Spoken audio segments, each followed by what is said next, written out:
Welcome back Thama diary channel with another new recipe. আমি আজকে আপনাদের সামনে করতে চলে এসেছি মালপোয়া। মালপোয়ার জন্য আমি 1 কাপ আটা নিয়ে নিয়েছি, আর 1/4 বাটি সুজি, 1/4 বাটি হচ্ছে চিনি, একটু মৌরি, একটু গোলমরিচ আর কিছুটা কিশমিশ। একটা বাটি নিয়ে নিয়েছি। এবার বাটির মধ্যে আমি প্রথমে আটাটা দিয়ে দিচ্ছি। এইবার দিচ্ছি সুজি, এইবার দিচ্ছি চিনি। আমি খুব ভালো করে মিলিয়ে নিচ্ছি।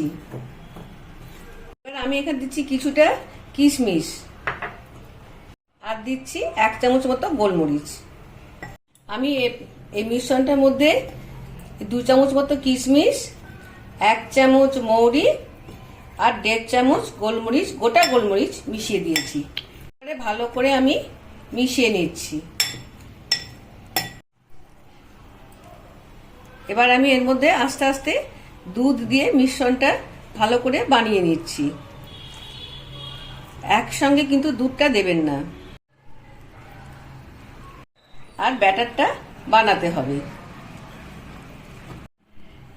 এই দেখুন, ব্যাটারটা আমি ঠিক এরকম ভাবে সবটা গুলে নিয়েছি। এবার এটাকে আমি আধ ঘন্টার জন্য ঢাকা দিয়ে রেখে দিচ্ছি। খোলো, এটা ফোনটা খোলো,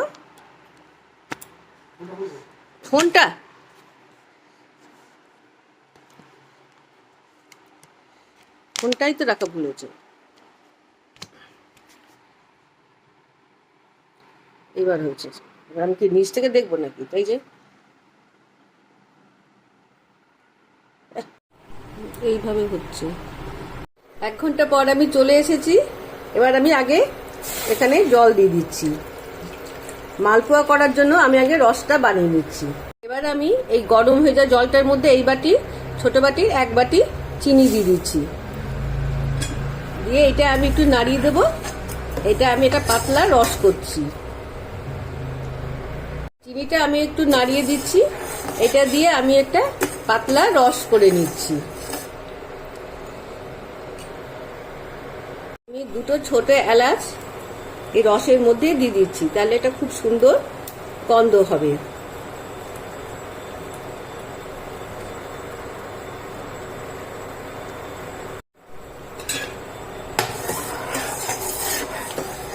চিনিটা পুরো মেল্ট হয়ে গেছে, কিন্তু রসটা এখনো সেইভাবে ঘন হয়নি। এই দেখুন, ব্যাটারটা এরকম হয়েছে, সুন্দর ব্যাটারটা হয়ে গেছে 1 ঘন্টা ভিজানোর পর। রসটা আমার হয়ে গেছে, আর বেশি গাঢ় রস আমি করব না। রসটাকে আমি নামিয়ে রাখছি পাশে ঠান্ডা হওয়ার জন্য। এখানে রেখে দিলাম, রসটা একটু ঠান্ডা হোক। এদিকে আমি গ্যাসে কড়াইটা বসিয়ে দিয়েছি। আমি এখানে গ্যাসটা অন করে দিয়েছি, আর গ্যাসে কড়াইটাও আমি এখানে বসিয়ে দিয়েছি। কড়াইয়ে আমি তেল দিয়ে দিয়েছি। তেলটা গরম হোক, তারপরে আমি দেখাচ্ছি কি করব। কড়াইয়ে তেলটা গরম হয়ে গেছে, আমি এবারে তেলটা একটু কমিয়ে দিচ্ছি।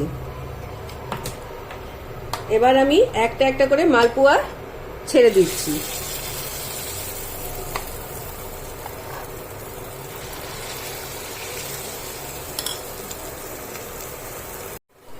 যে কোনো ভাজাই সবসময়তে কম আছে, মানে মোটামুটি আছে ভাজতে হয়। হাই ফ্লেমে ভাজলে কিন্তু ওপর থেকে ভাজা হয়ে যাবে, ভেতরটা শক্ত হয়ে যাবে।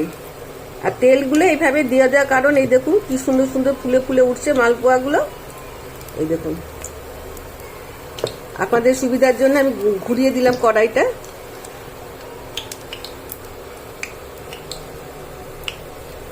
এবং খুব সুন্দর আস্তে আস্তে হবার জন্য ভেতর থেকে পুরো সেদ্ধ হয়ে যাবে মালপোয়াটা।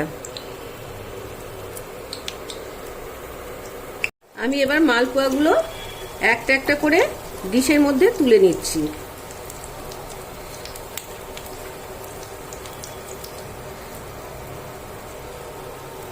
এরকম ভাবে আমি এক এক করে সমস্ত মালপোয়াগুলো আগে ভেজে নিচ্ছি।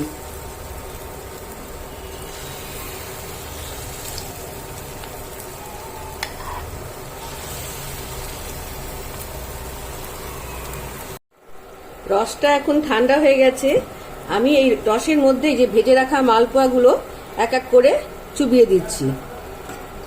আমি এগুলো মিনিট 10 রসের মধ্যে রাখবো সব মালপোয়াগুলো, তারপরে আপনাদের সামনে আবার আমি নিয়ে আসছি। তৈরি আমার মালপোয়া। আমি রস থেকে 10 মিনিট পর তুলে নিয়েছি, নিয়ে একটু আমি এখানে পেস্তা ক্রাশ করে দিয়ে দিয়েছি। যদি আমার এই রান্নাটিকে আপনাদের কোথাও কিছু ভালো লেগে থাকে তাহলে প্লিজ লাইক, শেয়ার এবং কমেন্ট করে জানাবেন কেমন লেগেছে আপনাদের।